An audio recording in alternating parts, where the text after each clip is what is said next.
kami kay Mayor Isko Moreno na yung aming pagkilos ay hanggang Biyernes, aaraw-arawin po namin yung pagpunta rito.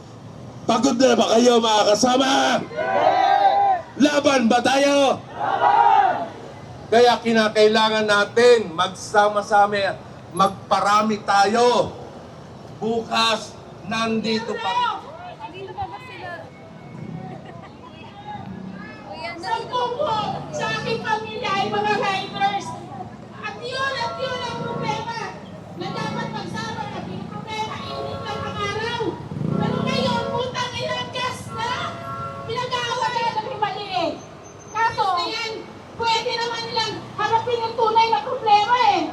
Pero ang inatupag nila, kursara. Wala na silang inatupag. Puta, sayang yung pasweldo sa kanila eh. Mga puwisit sila. Kami wala na kami makain-kain dahil sa kakahabol ng presyo ng gas na yan. Tapos ngayon, mag-roll back, magkano lang. Bakit? Magkano ba itinaas nila? Sabagay, hindi naman agad-agad yun naiintindihan.